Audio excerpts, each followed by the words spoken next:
Boa noite a todos. Meu nome é Júlia, eu sou estudante de Engenharia Elétrica na Universidade Federal de Goiás e faço parte do projeto de extensão Mulheres nas Engenharias MCUFG. E é com imensa satisfação que hoje eu abro e dou boas-vindas a todos vocês à nossa palestra virtual sobre Design Thinking. Vamos receber Larissa Ferreira Ulloa, do Sebrae Goiás Delas, desenvolvendo empreendedoras líderes apaixonadas pelo sucesso, em parceria com a MCUFG.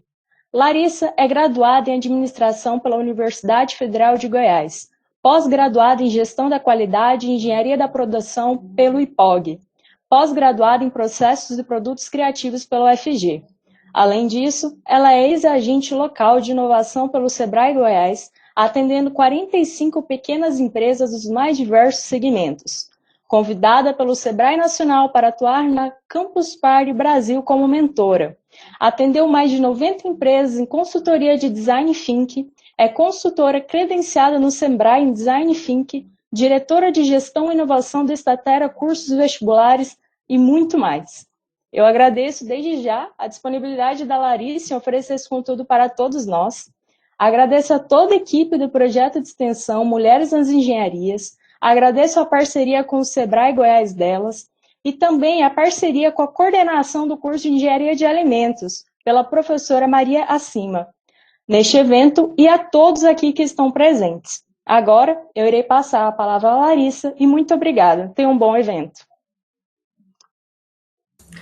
Olá, boa noite a todos. Como vocês estão? Eu acho que já fez uma grande apresentação minha, né? Eu vou compartilhar com vocês a minha página, né? A minha tela. E vocês me falam se está tudo ok. Se alguém puder só me dar um feedback no áudio, né? Porque eu não vou conseguir ver o chat, só me dar um feedback no áudio se está tudo ok. Ok, tudo tranquilo. Só lembrando, gente, que nós estamos gravando esse nosso evento para depois poder disponibilizar. Então, eu peço que, por gentileza, desativem as câmeras e aproveitem.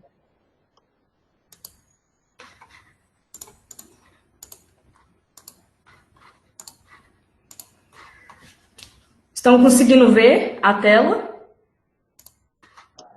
Sim. Tá tudo ok? Vamos lá, então.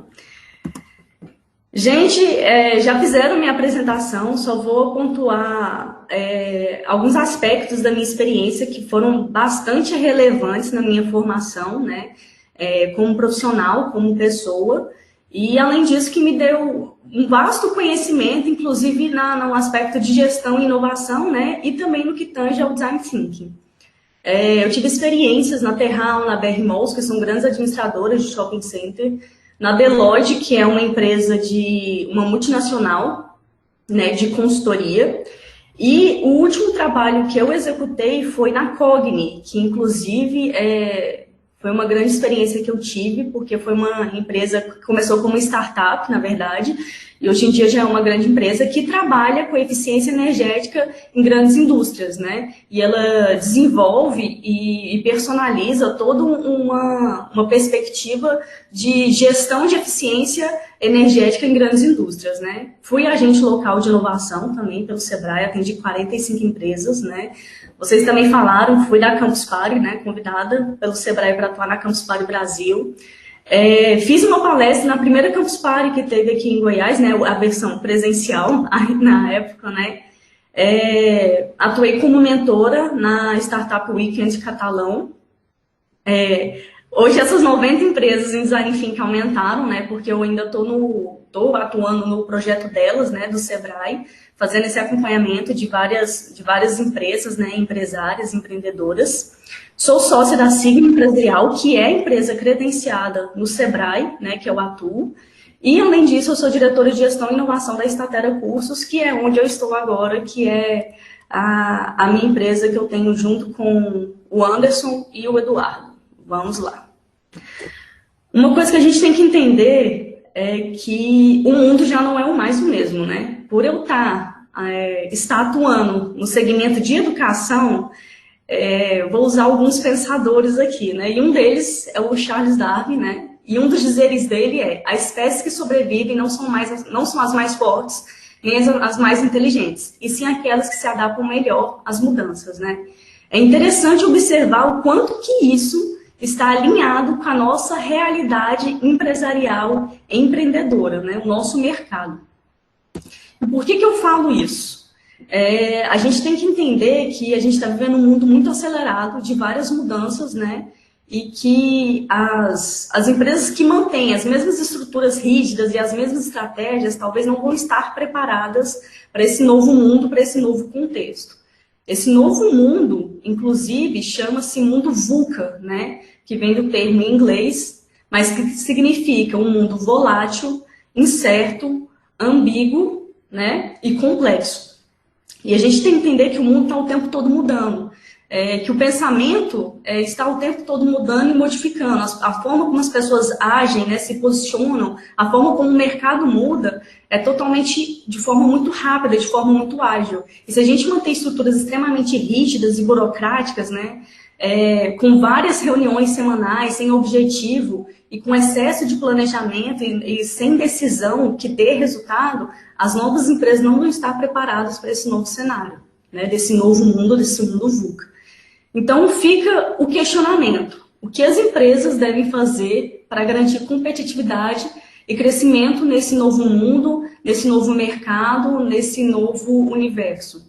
Eu quero ouvir um pouquinho de vocês. O que vocês acham que as empresas precisam fazer para garantir competitividade e crescimento nesse novo mundo?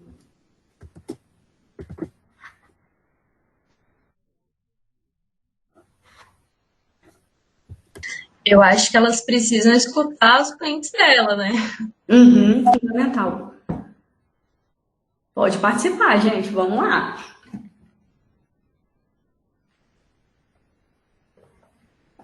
Mais ninguém? Posso continuar? O que eu diria... A Alessandra falou inovar permanente. Inovar permanente, acho que ela quis dizer. Inovar permanentemente, com certeza. Uma das duas características fundamentais que as empresas devem ter. Elas devem ser ágeis, né? Isso é um princípio básico para esse novo mundo, mas além disso, elas devem ter no DNA delas, por isso que eu coloquei inclusive o DNA aqui, elas devem ter no DNA delas a cultura de inovação, ok?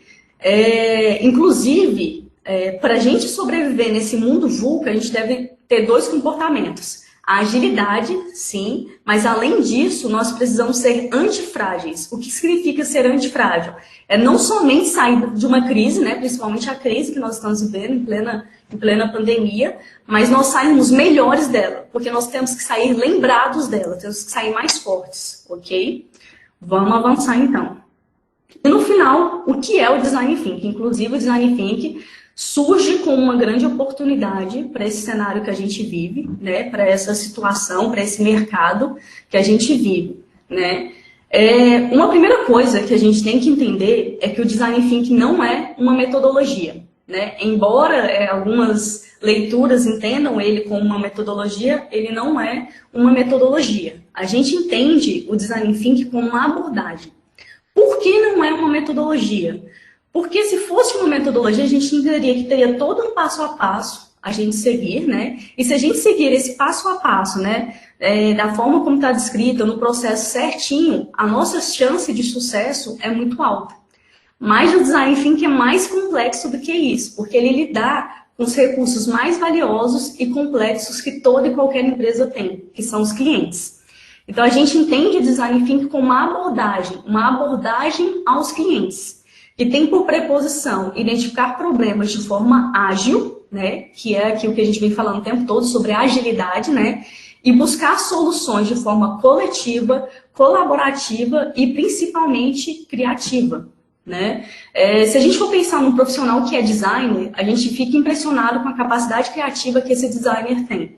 Design Thinking, se a gente fosse entender no pé da letra, seria a gente ter um pensamento de um designer. Como que a gente desenvolve esse pensamento de um designer? Né? É até interessante observar que quando a gente olha o comportamento do designer, quando ele vê um problema, ele não vê um problema.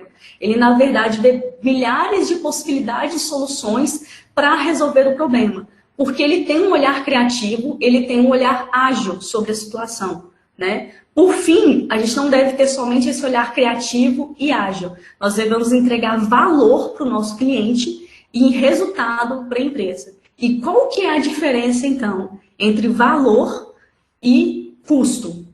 Valor é o que o cliente recebe, custo é o que o cliente paga. Então, vamos lá, tem pessoas que procuram por status, né, e pagam caro por esse status. Um exemplo disso é o iPhone. As pessoas querem pagar caro para garantir o status que o iPhone dá para elas, ok? Outras possibilidades é que as pessoas querem a praticidade, querem tecnologia, querem um serviço de transparência nos bancos. Então, elas decidem pagar por essa transparência, decidem ter esse valor de transparência, né? Que um exemplo disso é os bancos digitais que nós estamos vendo hoje em dia. Ok? Posso avançar? Ficou claro o conceito do Design Thinking? Eu vou falar mais sobre ele, não se preocupe, a temática aqui é toda em cima dele, mas ficou claro esse princípio do conceito do Design Thinking? Sim, sim, perfeitamente. Pode continuar. Ok. E aí, a gente entende que o Design Thinking tem 3 pilares: a empatia, a colaboração e a experimentação. Empatia, as pessoas traduzem muito sobre a capacidade de você se colocar no lugar do outro, a capacidade de você se colocar no lugar do seu cliente. Mas eu entendo, principalmente quando utilizo do Design Thinking, eu entendo empatia muito além disso.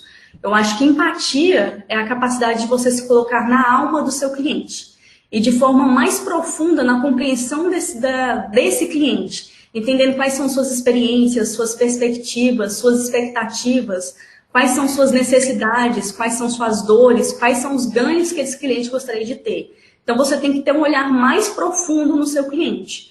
E como que nós fazemos isso? Observando o comportamento desse cliente, tendo um olhar empático para esse cliente, tendo um olhar mais, tendo uma audição, né, mais ativa em cima desse cliente. Então, a empatia é um dos principais pilares que nós teremos no Design Thinking, ok?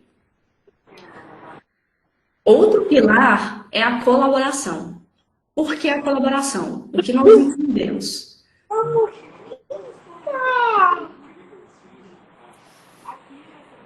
Posso continuar? Pessoal, vamos tomar cuidado com o áudio, com as câmeras ligadas, por gentileza. Pode continuar assim, Larissa. Tá, perdão. O que nós entendemos do pilar da colaboração? Aqui mesmo na minha empresa, né, na Statero, onde a gente trabalha. Se eu me colocasse somente colocasse apenas eu, né, na verdade, para olhar a situação da minha empresa, identificar problemas, desafios, né, complicações, né, que a gente enxerga aqui no dia a dia da empresa, eu teria o meu olhar, a minha observação. Se eu convidasse os meus sócios, os meus clientes, os meus parceiros, os meus fornecedores a ter esse mesmo olhar sobre a minha empresa, para entender quais são os desafios, quais são os pontos de melhoria, né? Quais são os problemas que eles enxergam, possivelmente, sim, eles poderiam ver os mesmos pontos do que eu. Ou não, eles poderiam ver pontos completamente diferentes. O que a gente entende, então, do pilar da colaboração? Quanto mais pessoas participarem do Design Thinking, mais perspectivas nós vamos ter sobre um problema e, consequentemente, mais possibilidades de soluções. Inclusive, é um dos grandes desafios de toda e qualquer empresa, a questão da diversidade de perfis, de mentalidade e de personalidade dentro das empresas. Né? É como que você consegue alinhar tantas diferentes personalidades a fim de alcançar um objetivo em comum, a fim de alcançar o propósito da empresa, a fim de desenvolver valor para o seu cliente. Ok? Então, empatia e colaboração são os principais pilares do Design Thinking. E agora, experimentação. Queria perguntar uma coisa para o público, né, que está participando. Quanto que vale uma ideia hoje no mercado? Quanto que vocês pagariam por uma ideia?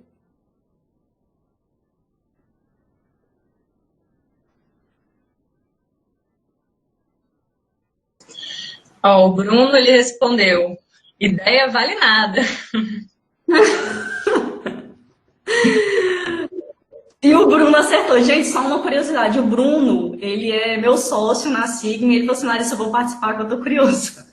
Ele é meu sócio, não. Inclusive, perdão, ele é meu colega no... É meu sócio, sim, mas também é meu colega, também foi meu colega no Sebrae, né? Eu falo sócio até porque eu lembro dele mais como meu amigo, mas vamos lá. E realmente o Bruno tá certo. Uma ideia, por si só, não vale nada, né? Se alguém chegasse para mim com uma ideia, falasse, Larissa, eu tenho uma ideia excelente para sua empresa.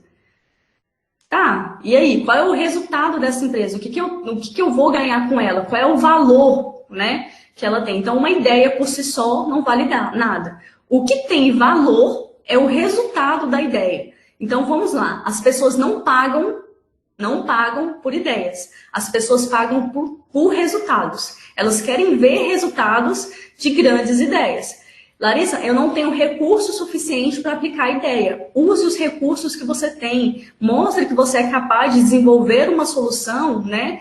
E que entregue resultado, mesmo que mínimo, mas mostre esse resultado, né? Independente da quantidade de recursos que você tem. Então, vamos lá. Empatia, colaboração e experimentação. E aí vem uma questão. Por que as empresas, empreendedores, empresárias, né, não têm dificuldade de ir para a etapa de experimentação? Por que as pessoas não experimentam novas ideias, não testam novas ideias, novas soluções? Eu queria algumas sugestões do porquê que isso acontece.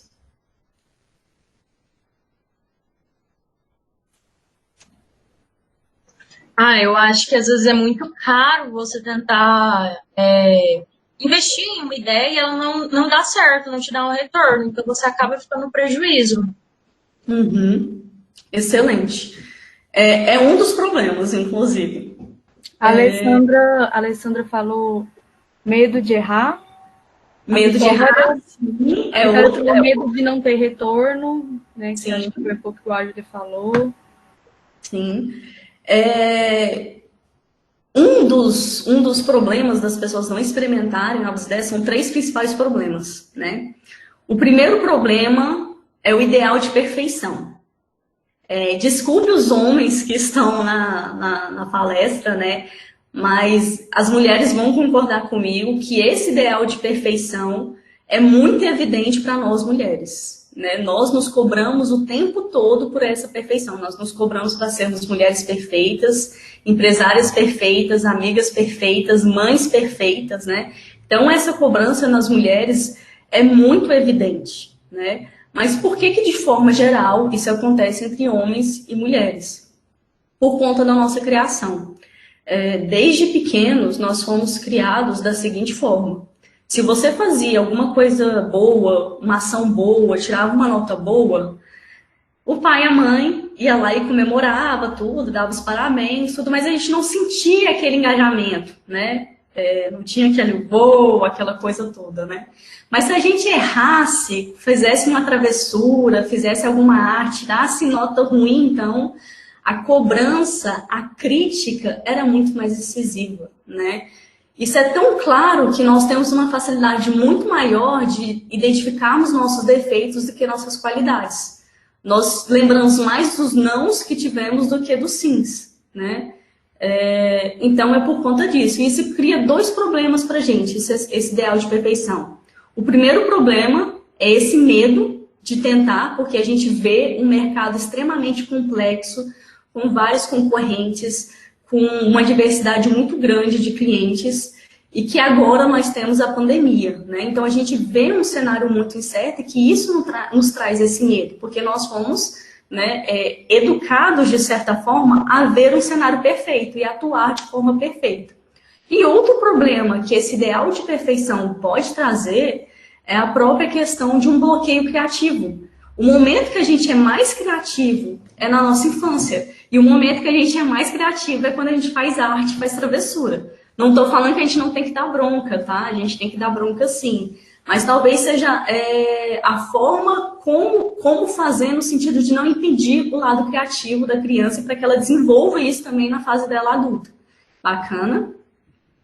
O outro problema que a gente encontra na etapa de experimentação foi o que vocês falaram, foi a questão de não ter dinheiro suficiente. E eu vou além disso, às vezes a gente não ter recursos suficientes. Às vezes a gente não tem dinheiro, às vezes a gente não tem pessoas, às vezes a gente não tem conhecimento, né? Então, esse é um dos problemas das pessoas não experimentarem novas ideias. E o outro problema, que é muito recorrente, tá? Que é realidade de quase todas as empresas brasileiras, e passo isso sim na minha empresa, né, em algumas situações, que é viver apagando incêndio. Né? Acontece um problema, eu vou lá e quero resolver aquele problema de forma pontual. Então, é a falta de tempo. Né? Isso é uma das justificativas também, é a falta de tempo, não tenho tempo. Por quê? Nós estamos o tempo todo querendo resolver problemas de forma pontual, olhando aquele problema do cliente e resolver aquele problema do cliente.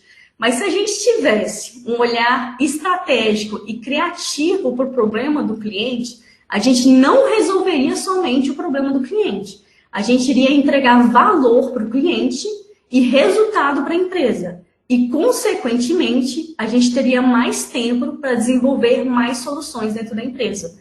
Ficou claro? Então, os 3 pilares são empatia, colaboração e experimentação. E os 3 grandes problemas, né, que as pessoas têm na etapa de experimentação é ideal de perfeição, recursos e tempo. Bacana? Eu não sei se vocês repararam, mas em nenhum momento eu falei sobre implementação ou execução.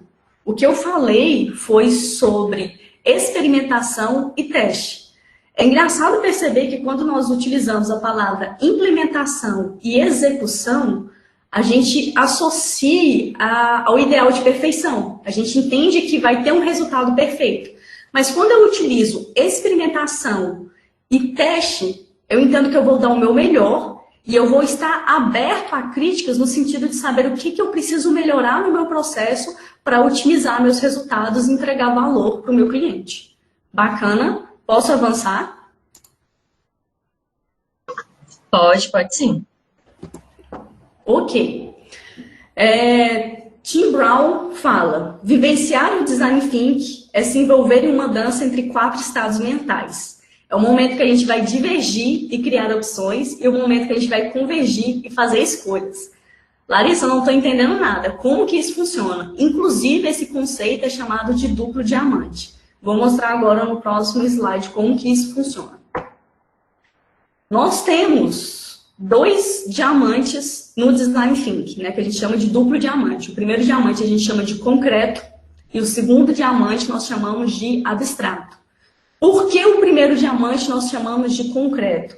Porque ele está focado no problema, no entendimento do problema. E a gente tem uma imersão para compreender esse problema. O problema é real, o problema existe na empresa e, portanto, o problema é concreto. E como que funciona isso? Nós primeiro vamos entender o problema. Para entender o problema, nós vamos abrir o diamante. O que significa abrir o diamante? Nós vamos criar opções. Quando a gente começa a aprender mais sobre o problema, nós vamos ampliando o nosso conhecimento sobre esse problema. Nós vamos fazendo várias observações, vamos tendo um olhar empático para o cliente. Nós vamos desenvolver a escuta ativa e empática com o cliente, correto? Consequentemente, nós vamos ter diversas observações, diversos conhecimentos sobre o entendimento daquele problema. A partir disso, nós conseguimos fechar o diamante. O que significa fechar o diamante? Significa agora que nós estamos convergindo, fazendo escolhas. Ou seja, diante de todas as observações que nós fizemos, de todo o olhar que tivemos, o que realmente é o problema que queremos resolver? Nós vamos definir de forma mais assertiva qual é esse problema. E o que pode acontecer, e é natural isso acontecer, é o problema que ficar definido aqui nessa etapa ser diferente do problema que a gente tinha como entendimento inicial. E por que isso acontece? Porque nós ampliamos nosso conhecimento no entendimento desse problema, ok? Então, nós chegamos agora no segundo diamante, inclusive tem um momento de congruência aqui, ok? Por que nós chamamos o segundo diamante de abstrato? Porque ele ainda está no plano das ideias. É o momento que a gente vai começar a idealizar soluções para resolver o problema que ficou definido aqui. Então, é o momento da gente idealizar soluções. E, de novo, o diamante volta a abrir no sentido de ter ideias para resolver o problema. Uma técnica bastante importante aqui, eu não sei se vocês conhecem, é o brainstorming ou tempestade de ideias, né? Como a gente chama aqui no português, né? E o que seria essa tempestade de ideias? Quando normalmente a gente vai participar de um processo de discussão em cima de como resolver um problema, isso é natural de acontecer nas empresas, isso acontece na maioria das empresas, que a gente dá uma ideia e imediatamente que a gente dá essa ideia é criticada por alguém da equipe ou pela liderança, né? Esse é o modelo tradicional de dar ideias, não é o brainstorming, não é a tempestade de ideias. E esse modelo tem 2 pontos negativos. O primeiro ponto negativo é que quando a gente critica imediatamente a ideia do outro, a gente cria um bloqueio criativo na pessoa. A pessoa se sente bloqueada a dar novas ideias, a dar novas sugestões. O segundo ponto é que as pessoas têm um sentimento de posse sobre as ideias delas. Então, quando criticamos a ideia do outro, né, a sugestão do outro, ele sente que nós não estamos criticando a ideia dele. Ele sente que nós estamos criticando ele. Eu penso que vocês já passaram isso no dia a dia de vocês e eu penso que vocês devem estar refletindo, realmente isso já aconteceu comigo em algum momento. E qual que é, então, a diferença da tempestade de ideias? A tempestade de ideias é o momento em que a gente dá várias ideias sem criticar. Então, a gente dá todas as ideias, por mais mirabolantes e absurdas que elas sejam. É o momento de ter ideias. Depois que assim, aí sim nós vamos criar um funil das ideias. Aí sim nós vamos desenvolver um olhar crítico. E o que esse olhar crítico vai se basear? Vai ser em a gente analisar pontos positivos e pontos negativos das ideias. Bacana? Depois disso, da gente analisar os pontos positivos e negativos das ideias, aí sim nós temos conhecimento para começar a fechar o diamante. Ao fechar o diamante, significa que a gente vai selecionar a melhor ideia proposta. Então, significa que a gente vai prototipar ela. O que é a etapa de prototipar? É você desenhar essa ideia, colocar o passo a passo de como ela vai funcionar, criar um protótipo de como essa ideia vai funcionar, ok? Depois que prototipar, aí sim nós vamos testar, que é realizar essa ideia. Pegar um público, uma fatia dos nossos clientes e testar com esses clientes para saber qual é o retorno deles. O que a gente precisa melhorar no nosso layout, o que a gente precisa melhorar na nossa comunicação, as funcionalidades estão bacanas, né? Então, a partir disso, a gente consegue testar. O que acontece na maioria das vezes? As empresas vão de entender até prototipar e não chegam a testar. Isso aqui não tem valor, tá? Para o cliente, isso aqui é só uma ideia. O que tem valor para o cliente é o testar, é o resultado que isso tem. Bacana? Então, vamos avançar. E aí, fica uma reflexão, né? Esteja sempre pensando em como fazer melhor, né? Elon Musk. Inclusive, uma das a abordagem do Design Thinking, ela tem 2 perspectivas, tem sim a questão do duplo diamante, mas a gente entende o Design Thinking, sim, na perspectiva da criatividade, de ideias, de soluções, né? Mas a gente também tem que ter um olhar de gestão eficiente sobre o Design Thinking. E isso a gente consegue aplicar com a perspectiva da melhoria contínua, né? Então, o Design Thinking traz esse olhar também. Vamos lá avançar.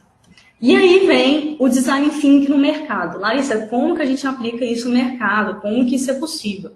Eu peguei 2 exemplos de pequenas empresas, tá? E 2 exemplos de empresas grandes, né, para mostrar que isso é uma realidade viável e possível para qualquer tipo de negócio. Na engenharia, a gente pode aplicar o Design Thinking no sentido de uma diversidade de equipe como oportunidade de identificar problemas sob diferentes pontos de vista. Larissa, não entendi. Vou dar um exemplo. Na empresa que eu trabalhei, a Cogni, que trabalha com eficiência energética, a pessoa mais jovem da equipe tinha 20 anos. E a pessoa mais velha da equipe tinha 63 anos. Né?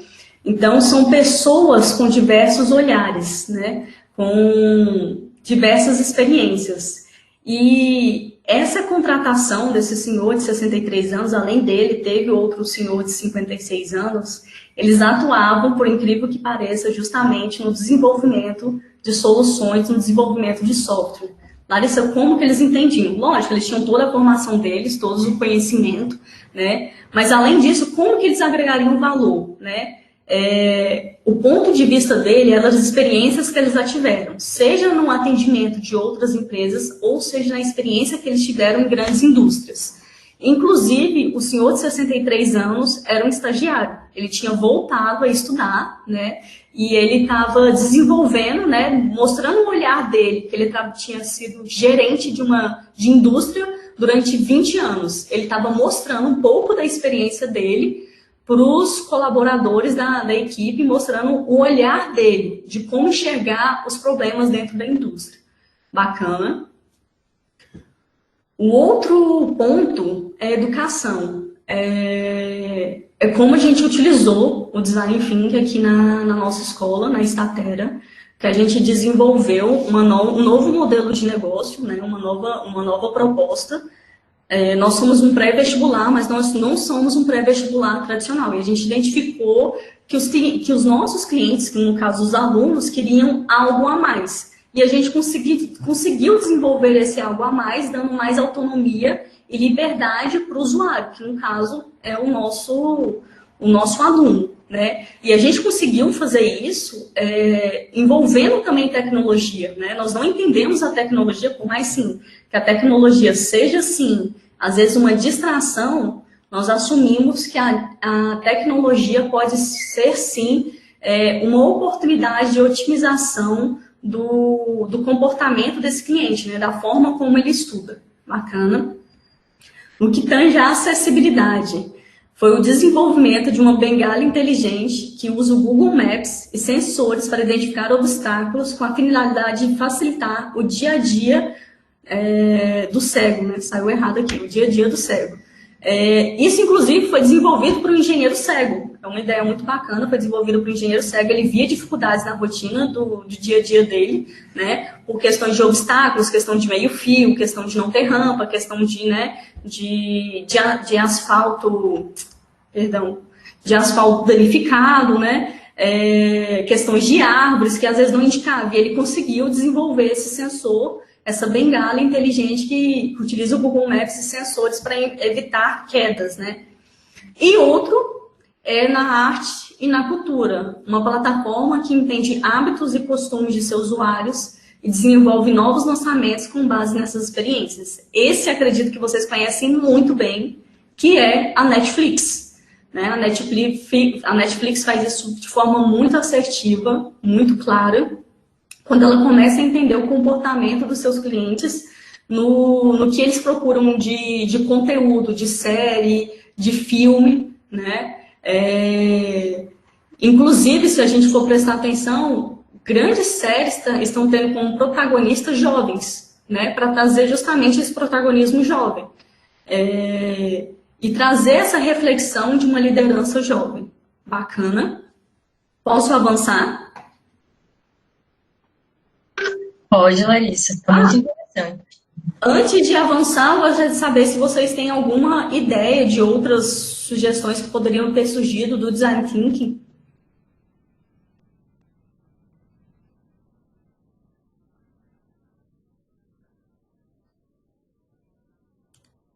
Não? Ok, vou avançar então. A Aliuxa comentou no chat que o Instagram. Sim, o Instagram também. E ele vem mudando o tempo todo, né? Entendendo esse comportamento do cliente. Inclusive, eu vou apontar uma coisa aqui. Por exemplo, vocês, antigamente, o que era moda pra gente era o... Gente, como é que chama? O Orkut. Não sei se vocês são da época do Orkut, mas todo mundo usava Orkut. Depois veio o Facebook. Algumas pessoas ainda usam o Facebook, né? Até as pessoas mais velhas ainda continuam usando o Facebook no sentido de procurar informação. Hoje em dia, a rede social, né, a mídia social da vez é o Instagram, que na verdade começou inicialmente como uma mídia social, hoje em dia é mais um meio de relacionamento e comunicação, onde as pessoas vivem utilizando o direct do Instagram para pedir informação ou para comunicar com seus amigos, compartilhar posts, né? E assim a gente vai entendendo o comportamento do cliente e evoluindo, né? Mas aí fica a minha reflexão. Orkut, Facebook, Instagram foram tendência, né? Orkut foi tendência, não é mais tendência, acabou. Facebook ainda mantém sua tendência, mas tende a acabar. O Instagram está no ápice dele, né? Mas vocês percebem que são redes que foram se substituindo, né? Então, o que eu falo? Vá além da tendência, siga a essência. Por que isso? Todas essas redes, sem exceção, têm por objetivo criar vínculo com as pessoas, criar vínculo com o ser humano. E esse é o grande desafio que existe hoje em dia no que tange principalmente ao design thinking. Como que você pode criar soluções que sim, tenha sim um olhar tecnológico, mas que não deixe de entregar valor, sentimento, né, humanidade. Como que nós fazemos isso? Então, eu uso muito essa frase, que a gente tem que ir além da tendência, a gente tem que seguir a essência. Então, a gente tem que ter um olhar para o nosso cliente e entender o nosso cliente, ok? Aqui estão todos os meus contatos, meu Instagram, meu LinkedIn, meu e-mail, meu WhatsApp, podem ficar à vontade, eu fico super disponível. Eu vou compartilhar, inclusive, essa apresentação com vocês, tá? E agora eu me coloco à disposição para perguntas, dúvidas, sugestões. Vamos lá. Boa noite, Larissa. Boa noite. Muito obrigada por essa apresentação. Obrigada também ao Sebrae e ao pessoal da Engenharia de Alimentos pela participação. Espero que haja outras colaborações assim, é muito importante para a gente, do projeto.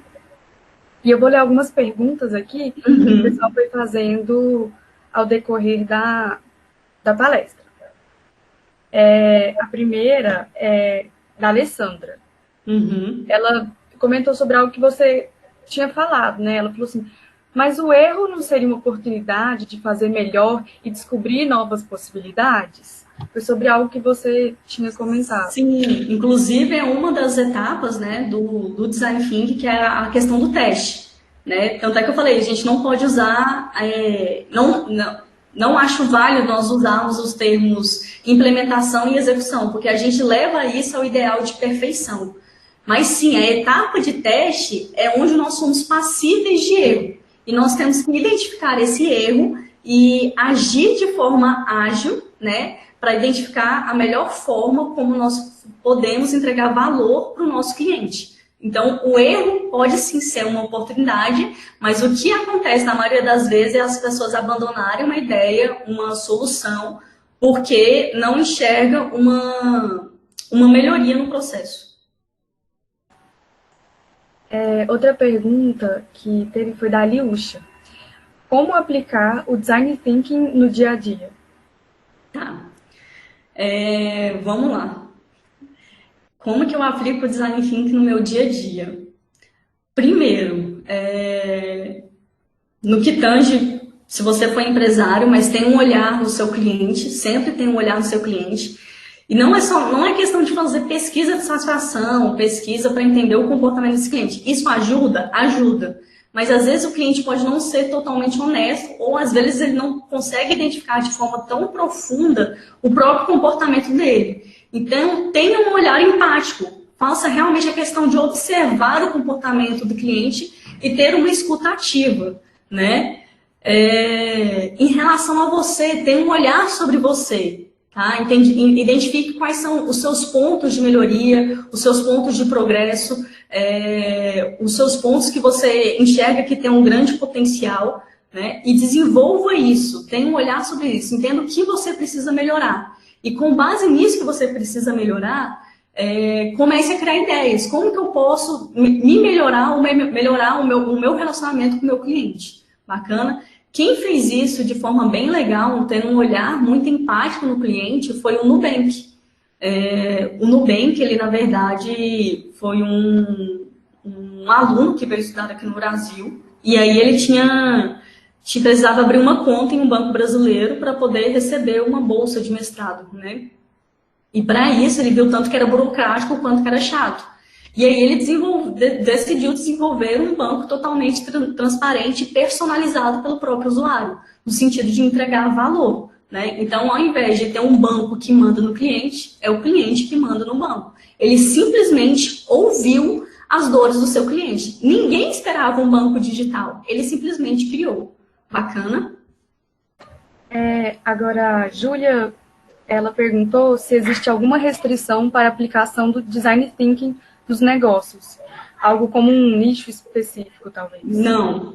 O Design Thinking pode ser aplicado em todo e qualquer nicho. Inclusive, atendi várias empresas de vários segmentos, de vários lugares, né? Atendi pousada, atendi microempreendedor, né? E todos nesses atendimentos, microempreendedor com produção de doces, com questão de delivery de comida, e todos esses eles tendo um olhar sobre o cliente, eles foram identificando melhorias na entrega de valor. Bacana, então pode ser desenvolvido em todo e qualquer segmento. A Liúcha perguntou se o Design Thinking é sinônimo de inovar. Sim, eu entendo o Design Thinking como sinônimo de inovar ou parte essencial da inovação. Inclusive, gosto muito do Design Thinking porque ele não enxerga somente o lado da tecnologia, né, que a gente entende muito inovação somente como tecnologia, mas ele tem um relacionamento muito humano com a inovação. Por isso que entendo, sim, o Design Thinking como, sim, inovação. A Júlia perguntou, o Design Thinking fica prejudicado pelas tecnologias, pela facilidade de descartar uma ideia no processo criativo? Sim e não. A grande pegada do Design Thinking é justamente essa, a gente não desenvolver uma tecnologia descartável, né? Desenvolver uma tecnologia que entregue valor. O que talvez pode ter acontecido é que durante o Design Thinking, o desenvolvimento da ideia tenha sido somente no sentido de resolver um problema de forma pontual, e não no sentido de entregar valor para o seu cliente. Por isso, sim, que às vezes o uso da tecnologia para fazer essa questão ágil pode não entregar o valor que o cliente espera. O Rafael Gonçalves, ele pergunta, na parte de prototipagem, como as definições e os planejamentos podem ser feitos? Aí ele pergunta se talvez usando uma ferramenta como o ciclo PDCA. Sim, inclusive é uma das ferramentas que eu utilizo nas minhas consultorias. Além disso, eu utilizo Jornada do Cliente, também é muito importante, depois posso falar de algumas ferramentas. Outra ferramenta muito legal que é o PM Canvas, né? Project Model Canvas, o Design Sprint. Então, todas as ferramentas são excelentes para desenhar e prototipar, né? Você começar a criar. Mapa mental também é uma delas, então você pode utilizar de várias ferramentas. Inclusive, eu não sei se cheguei a falar de que realmente o Design Thinking não é uma metodologia, mas ele se apoia em muitas ferramentas que auxiliam no desenvolvimento dele. Por exemplo, para a gente compreender a questão da empatia, compreender o nosso cliente, né, a gente pode usar a persona ou o mapa da empatia também, ok? Essas foram as perguntas. Se você quiser complementar com mais alguma coisa, Larissa, está aberto.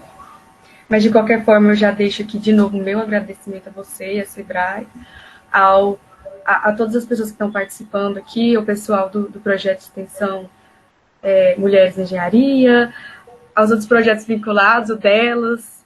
E só também, fazendo um comentário, eu vejo muito isso que você falou nos hackathons. Hoje em dia está na moda, né, essa questão do hackathon. Sim. E eles focam muito nessa coisa de design thinking. Para resolver, eles dão um problema para quem não sabe, é uma competição onde você tem um problema e você tem que resolver, criar alguma coisa. Resolver aquele problema. Às vezes é na área da saúde, às vezes é na área da educação. E aí, na maioria das vezes, eles usam design thinking para ajudar o pessoal a encontrar essa solução, né? E eu acho super interessante mesmo. Inclusive, quando eu participei da Startup Weekend Catalão, foi aplicado muito desse conceito, né? Das pessoas, às vezes as pessoas decidem resolver um problema, né? Acham que aquilo é um problema e quando vai para campo, vai analisar o comportamento do cliente, vai pesquisar com o cliente, vai ouvir o cliente, ele começa a perceber que aquilo não é um problema, né? E que, na verdade, o problema do cliente é outro completamente diferente. O que a gente vê muito é as pessoas desenvolvendo soluções, pensando que estão entregando valor para o cliente e, na verdade, continuam entregando mais do mesmo, né? E, assim, como que a gente pode ir além disso? Como que a gente pode entregar algo significativo, algo memorável, algo de valor para o nosso cliente? Esse é o grande questionamento, né? Não é algo simples de se fazer, né? Mas utilizando os pilares do Design Thinking, a gente consegue desenvolver isso de forma mais prática e real dentro da empresa. A própria questão da empatia, né, de ter o olhar no cliente, a questão da colaboração, de você ter uma equipe diversificada. Larissa, sou microempreendedora, mas você tem pessoas que participam junto com você tem, às vezes, familiares que conhecem a sua empresa, você tem clientes que já consomem produtos com vocês, né? Você tem seus fornecedores, então converse com eles, entenda o cenário sobre outras perspectivas, né? Inclusive, isso é tão interessante que, por exemplo, na própria arquitetura, foi identificado que dentro de aviões, o problema inicial era cadeirantes, né? A dificuldade de acesso a cadeirantes. Mas perceberam que a grande dificuldade de cadeirantes estava no acesso a aviões. O desconforto que eles sentem em ter um ambiente não acessível, né? De fácil uso. Por exemplo, o uso mesmo o Design Thinking se apoia muito em feedbacks demais, principalmente na etapa de teste e quando a gente está fazendo o próprio brainstorming, né? A tempestade de ideias. É onde vai surgir o feedback. Por exemplo, as pessoas vão lá e dão ideias. Aí você vai analisar essas ideias sobre pontos positivos e negativos. E quando testar a ideia, junto com o seu cliente, uma fatia do seu grupo de clientes, observar qual é o feedback dos seus clientes em relação a isso. Sim, é bom sim ter uma liderança, uma pessoa que acompanha o Design Thinking, alguma pessoa para quem eles possam se apoiar para dar esses feedbacks, né, para dar esses retornos, para dirigir a equipe, né, para conduzir a equipe. Se eu tenho um exemplo da área de eficiência energética para citar, a empresa que eu trabalhei, a Cogni, né, ela faz isso muito bem. A própria equipe da Cogni é muito diversa, né? Tem várias pessoas dentro da equipe da Cogni, homens e mulheres com várias perspectivas, e eles desenvolvem muitas soluções com base no olhar do cliente. Então, eles apresentam, às vezes, uma base de uma solução para o cliente, e ouvindo o cliente enxerga várias melhorias, e eles personalizam aquela solução para o cliente, com a questão de oferecer dados mais assertivos, né? Teve uma situação de uma indústria que a Cogni atendeu, que ele queria algo específico para mensurar o desempenho de uma caldeira, né? E eles conseguiram desenvolver um software totalmente personalizado para a demanda daquele cliente. Mais alguma pergunta? Eu acho que finalizaram, eu vou passar antes de finalizar. A Alessandra perguntou, eu preciso estabelecer metas?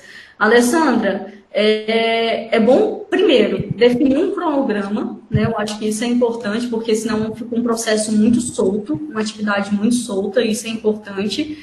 Mas metas seria no sentido de saber quais os resultados que vocês esperavam. A gente esperava tal feedback dos clientes, mas isso não aconteceu. Aí vem a investigação. Por que isso não aconteceu? Inclusive, eu acho que eu não mostrei aqui, Mas o design thinking, por mais que tenha aquelas bolinhas em sequência, ele o tempo todo volta. Então, por exemplo, se a gente identificou que alguma meta que a gente esperasse, né, no teste não foi atingido, o que a gente às vezes precisa melhorar no nosso protótipo? Ou não, o que a gente precisa melhorar na nossa ideação? Será que a proposta das ideias não ficou tão boa? Ou outro processo, será que a gente não entendeu o problema da forma devida? Então, as metas auxiliam muito na perspectiva do teste, em você identificar qual é a meta que você quer atingir no teste. Ok?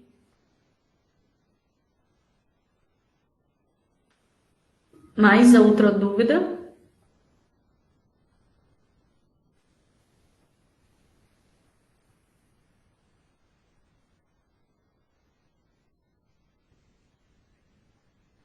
O que você recomenda para as pessoas vencerem as barreiras e dificuldades para treinar práticas de design thinking?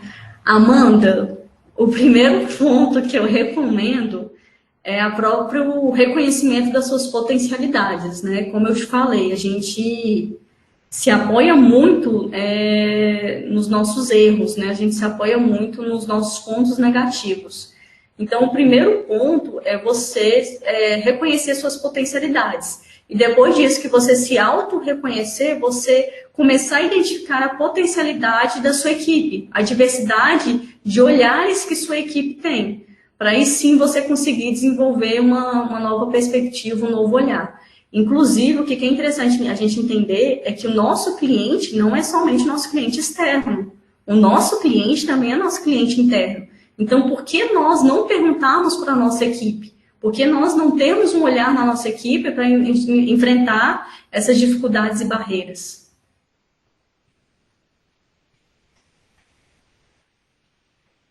Mais alguma dúvida?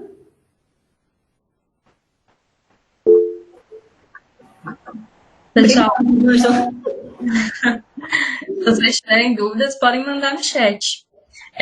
Eu queria agradecer a Larissa, muito obrigada pela sua palestra, é realmente algo muito interessante, daria para a gente ficar muito tempo aqui discutindo. Eu gostaria muito de agradecer a parceria do Sebrae UES delas e também a coordenação do curso de Engenharia de Alimentos e a professora Maria Acima, que está aqui presente. Professora, se a senhora quiser dizer alguma coisa, fique à vontade. Ela, inclusive, fez uma Então, eu acabei de fazer uma pergunta, se a gente não pode considerar como uma ferramenta. Não, porque o design thinking, na verdade, ele se apoia em diversas ferramentas. Então, ele não é uma ferramenta única, entendeu? A gente entende ele como uma abordagem, porque ele é extremamente complexo, né? Como eu falei, ele tem os recursos mais valiosos da empresa, que são os clientes. Ah, sim. Muito obrigada. Obrigada, Larissa. Nada. Foi ótimo. Obrigada. Ficou bem claro para vocês o design thinking? Sim, ficou sim. Obrigada, gente. Certo, então, gente, muito obrigada. Agradeço a todos que prestigiaram o nosso evento. E, novamente, obrigada, Larissa. Obrigada a todas as nossas parcerias. E agora eu passo a palavra para a professora Cacilda para poder encerrar a nossa palestra. Agradecemos a todos pela presença, a palestra, agradecemos Larissa, ao projeto delas, o Sebrae, essa parceria, ela vem contribuindo muito com o nosso projeto, na parte de empreendedorismo, ideias, e também agora com a nova parceria também com a Engenharia de Alimentos, da UFG, a professora Acima, e agradecemos a todos pela presença. Obrigada. Cacilda, eu quero agradecer muito a vocês pelo convite, né, por essa oportunidade. Quero agradecer a Júlia e a Amanda por intermediar, né, essa palestra, né, todo o apoio que elas deram. E, enfim, estou à disposição. Agradeço ao Sebrae também pela oportunidade. E estou à disposição para compartilhar mais da experiência que eu tenho tido, né, com o projeto delas e com esse relacionamento que eu venho tendo com mulheres empreendedoras. Muito obrigada. Só mais um comentário, pessoal, que quem quiser a emissão do certificado, eu vou estar mandando ali no chat o link para o Simpla, e aí vocês preenchem certinho, que o certificado já vai ser mandado diretamente no e-mail que vocês cadastraram. Ok? Obrigada. Tenha uma ótima noite.